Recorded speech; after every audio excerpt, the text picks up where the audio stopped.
After running for what seemed like ages, the sound of drumming and chanting finally faded into the distance. The women stopped in a small clearing under the towering iroko trees, gasping for breath.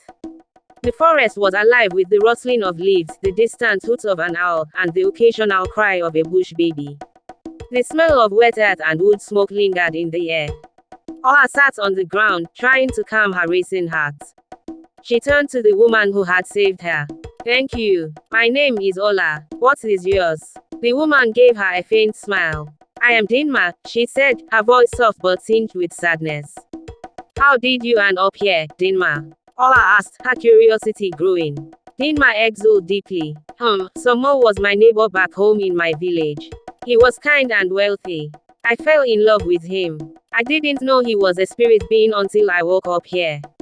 One of the other women sitting nearby chimed in, her tone laced with bitterness. "He came to our village disguised as a chief's son. My family gladly gave me to him, thinking I was going to live in wealth." Another woman added, "For me, he was just a humble gateman where I worked. He was always so polite. I didn't suspect a thing." Soon, the women were taking turns sharing their stories, their voices rising and falling in the quiet night. The air became heavy with their pain and regrets, but also a faint glimmer of hope. Time seemed to stand still as they lost themselves in their shared sorrow. "It's almost done," Dinma suddenly whispered, her tone filled with urgency. "We must move before the sun begins to rise." "Dinma," Ola asked, hesitating, "how do you know where we're going?" Another woman answered before Dinma could speak. "Unlike us, Dinma has knowledge of the unseen. She knows the way out. Trust her. But we must move quickly."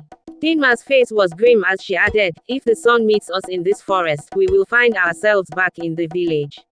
And Ola, if that happens to you, your fate will be sealed." Those words sent a shiver through Ola's spine. She felt the weight of the warning settle heavily in her chest. As they moved deeper into the forest, the air grew colder, and a strange silence fell. Suddenly, a blood-curdling scream pierced the night. The women turned, their eyes wide with terror. There he was, Sumo, towering and furious, his body illuminated faintly by an unnatural glow. Behind him was an army of shadowy figures. "On!" Dinma shouted, her voice breaking through the frozen moment. The women scattered, their feet pounding against the forest floor as they sprinted ahead. Soon, they reached the bank of a wide river. The water shimmered eerily under the moonlight, and its currents were fierce. "What now?" one of the women cried, her voice filled with panic. "We jump," Dinma said firmly, her eyes blazing with determination. "Jump?" Ola asked, her voice trembling. "Yes," Dinma insisted. "This river is our only escape. Once you cross it, Sumo can never touch you again. Just jump, Ola. You have nothing tying you down." But Ola hesitated, fear gripping her. Dinma grabbed her by the shoulders. "Listen to me. Unlike us, you are free. Don't let fear bind you. You must jump." By now, Sumo and his army were closing in, their chants echoing in the forest. On the count of 3, Dinma shouted, 1, 2, 3. The women screamed as they leaped into the roaring river, their bodies disappearing beneath the waves. Ola gasped as her eyes flew open. She was lying under the shadow of her stall in the bustling market. The sound of traders calling out their wares and the chatter of customers filled the air. Her sister, Ada, stood over her, shaking her gently. "Ola, are you okay? A customer wants to buy something." Ola sat up, dazed. "What? How did I get here?" Ada frowned in confusion. "What kind of question is that?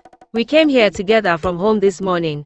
Are you feeling alright?" Ola nodded slowly, trying to make sense of the vivid experience she had just had. Was it a dream? As she handed goods to the waiting customer, a chill ran down her spine. She looked up and froze.